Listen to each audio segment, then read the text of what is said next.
The movement has created that atmosphere, made people feel that they can stand up for themselves, they can be warriors. We had to have something inside of us that would direct us in a spiritual manner. The message of the Spirit was that warriors are now the peacekeepers.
The images are burned in our psyche.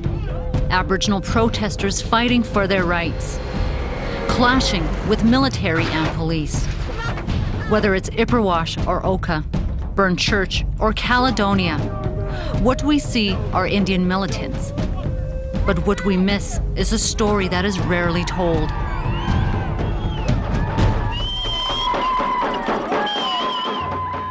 Today we tell that untold story.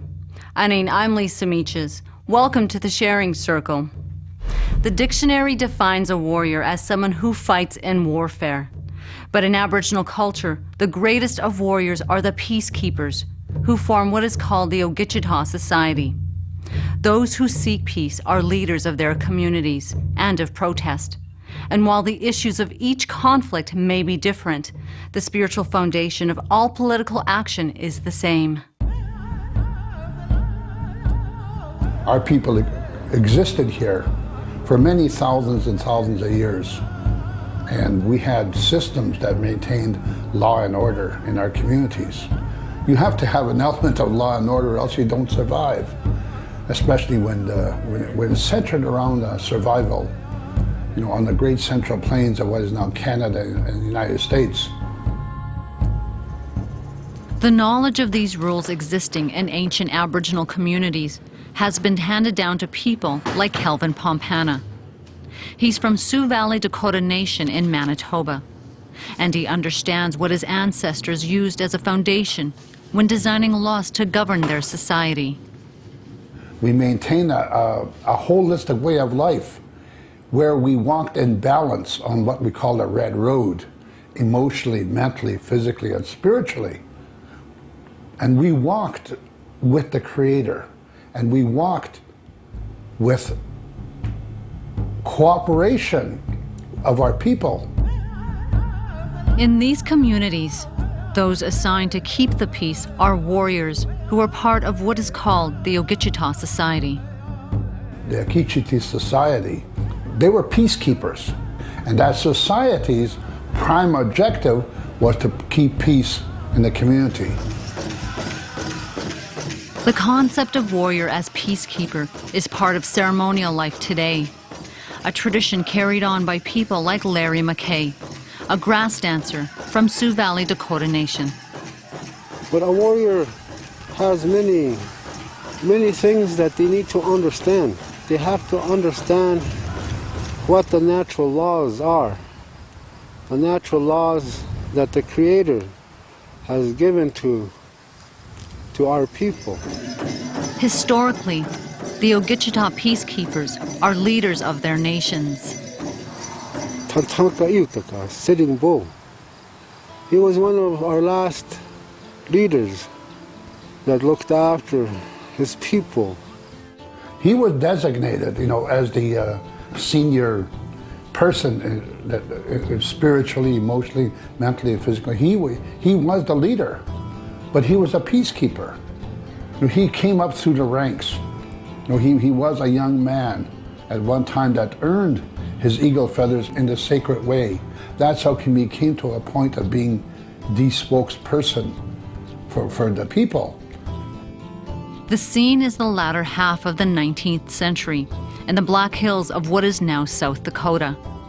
While tension mounts between Aboriginal people and white settlers, Sitting Bull turns to ceremony to seek a peaceful resolution. These ceremonies were to bring peace and goodwill and to give our people the spiritual strength they need to deal and to negotiate, with the U.S.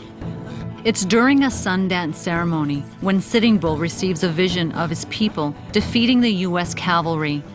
It's not long before the government views ceremonial gatherings as a rallying of Indian forces preparing for an uprising. These sacred ceremonies were honored by our people of all nations. When somebody was having a ceremony, you showed respect for that ceremony, and if you were out to attack them, at least give them a chance to finish that ceremony. The battle pits Native Americans against U.S. forces that underestimate their opponent and the Ogichita warriors. The government troops, led by Lieutenant Colonel George Armstrong Custer, are annihilated, and Little Bighorn becomes the worst American military disaster ever. Custer, through his, vindictive ways or whatever, thought that, that he could wipe out these people.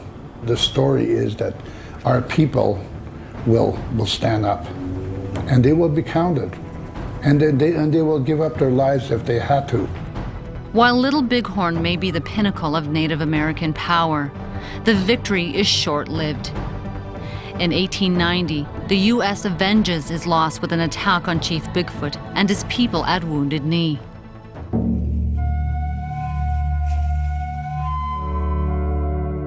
And they paid for that also years afterwards with the massacre at Wounded Knee, when there were over 250, primarily children and women, that were massacred along with Bigfoot.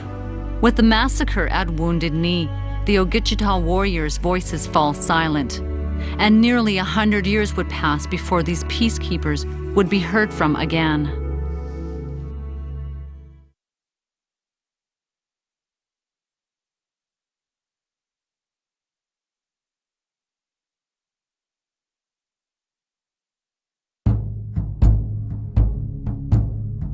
It's the spring of 1973, and once more the flames of North American Indian protest engulf the hills of South Dakota.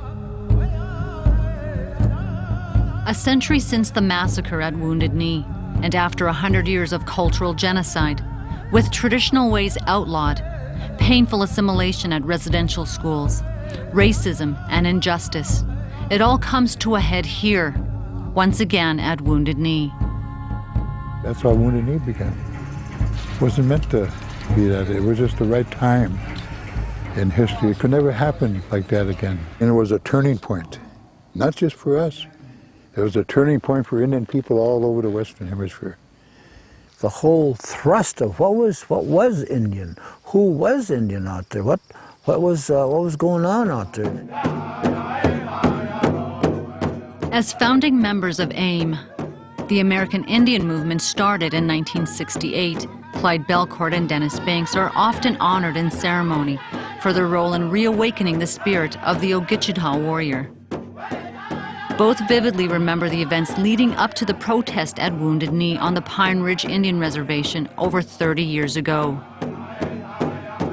The oppression began there in a series of just a few weeks and months with hundreds of people that were under assault. Women were being raped, houses were being burned down, and people were actually being murdered. Nobody would investigate any of these charges that were being made. And finally, they called the American Indian Movement, and me and Dennis Banks received a call, and they asked us to come to Pine Ridge. And it cut across not just the U.S. I mean, it cut across the lines. The news were picking it up in Canada. I mean, people from Canada came to Wounded Knee. We've just received word that the government has agreed in part to our demand that there be a ceasefire effective. From the front lines, Banks and Bellecourt would protest the living conditions of their Indian brothers and sisters here and across North America. Nobody was dealing with the police brutality and the racism and the high school dropout rate, the housing problem, the racism. Nobody was dealing with that. Like the early 70s, what did we have to do to get problems addressed? Three Fires Médé Grand Chief Eddie Benton Benet is a co-founder of the American Indian Movement. There was no place to turn because white tape, white bureaucracy shuffles you off. We felt that absolutely nothing was being done to upgrade the conditions that Indian people were forced to live under here in their own land. The only sure way that we can get problems addressed, it seems sad, and it's very sad to say, is aggression. Demonstration. We have to become visible.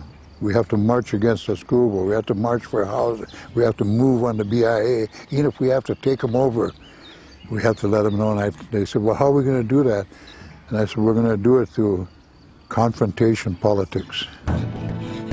AIM's occupation at Pine Ridge sets off a battle with the FBI and U.S. military. It also reveals how these Ogichita warriors, like the peacekeepers of long ago, embrace ceremony, cultivating the spiritual roots of their struggle for human rights and justice.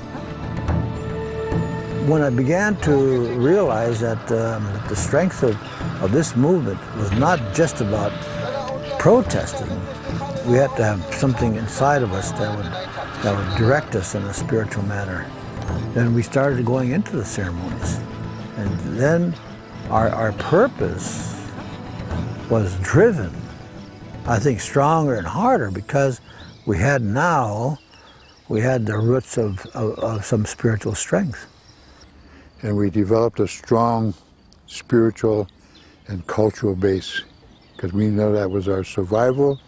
So I think in time with young people and warriors, going to ceremonies, being involved in ceremonies, slowly the spirit came to take its place in people's minds and in their hearts. You can yell and scream at the top of your lungs on the pulpit, but if you have no real spiritual purpose, then all of the rhetoric is just rhetoric, has no meaning.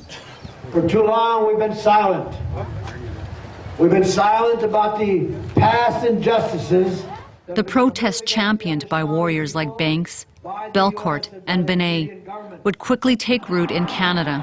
Across Canada, a litany of frustration at the hands of various governments has boiled over into noisy protests. The drums and chants are songs of Indian honor, and it's the largest demonstration so far in this constitutional fight for Aboriginal rights. The movement has created that atmosphere, made people feel that they can stand up for themselves, they can be warriors, We kind of empowered people. There was an intensive lobby here in Ottawa for the past week to reinstate... Through the 1980s, the pressure in Canada builds. National Chief George Erasmus delivers a prophetic yet blunt warning about the powder keg ready to explode. If you do not deal with this generation of leaders and seek peaceful solutions, then we cannot promise that you are going to like the kind of violent political action that we can just about guarantee the next generation is going to bring to you.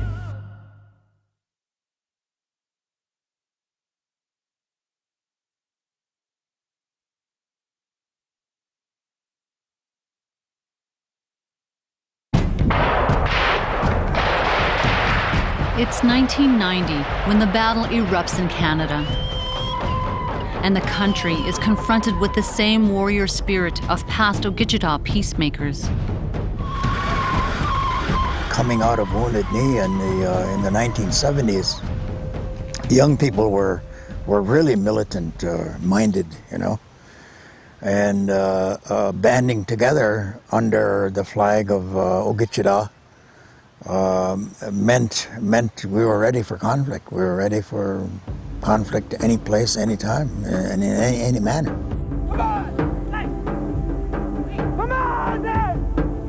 The flashpoint is at Oka, Quebec.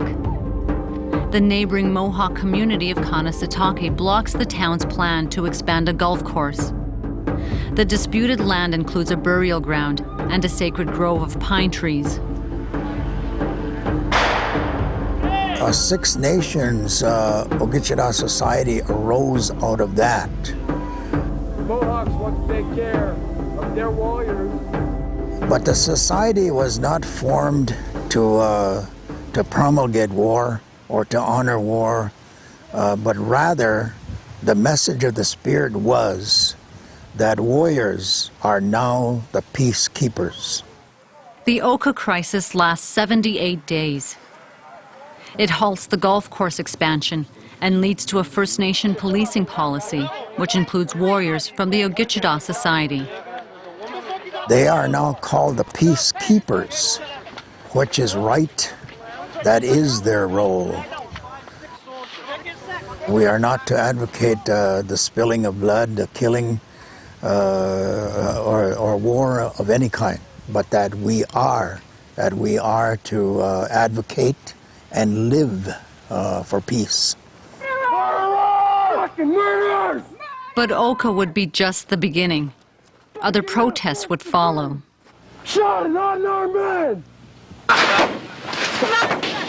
Native protesters went on a rampage yesterday in Ipperwash Provincial Park. Like this dispute over land claimed as sacred burial ground in Ontario's Ipperwash Provincial Park. When authorities tried to remove the protesters, police shoot and kill Dudley George, an unarmed Aboriginal man. The racism in and of the community around Ipperwash, that it was decades long of hatred and racism. George was killed and 2 other natives were injured when OPP officers fired on a school bus. It took the death of one man to get a 2.5-year inquiry 10 years later. Former Ontario Premier Mike Harris is called to testify, but sheds little light on the tragic events that took place on his watch. So in spite of all of the advances and all of the things that we have done and that has happened, what do we have to do even in this day and age to have problems really addressed? We have to put up the barricades in Caledonia.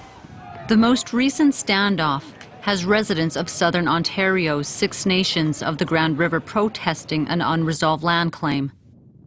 It centers on a sacred area earmarked for a housing development. One of the organizers at the Caledonia occupation is Janie Jameson. The main issues are title and jurisdiction of the land, and there's a lot of underlying issues that have been there for centuries, different issues that would ultimately affect future generations, such as the environment, social issues in regards to the almost 700 families that were hoping to be moved into Haldimand County right on our doorstep. When pushed far enough, anybody will be willing to fight for their life. And ultimately that's what this is all about, is us fighting for who we are, for who our children and grandchildren are. There's a lot of violence that's still happening to our people. Joe Redsky of the Anishinaabe Ogichida Society joins with others across Canada to support the Caledonia protest. On this day, she's in Roseau River, Manitoba. There's so much injustice to our people. Anytime that we make a stand for something that belongs to the people, let's take Six Nation, for example. It was just in one little section and a few camps here and there, but as soon as the OPP reacted and used their violence, then the people reacted. But it was peaceful before that. It's just really irritating how we're being peaceful, sitting around, just occupying the land, doing our thing, practicing our teachings, teaching the younger ones around, just living, just enjoying our time together as people, standing up for what we believe in.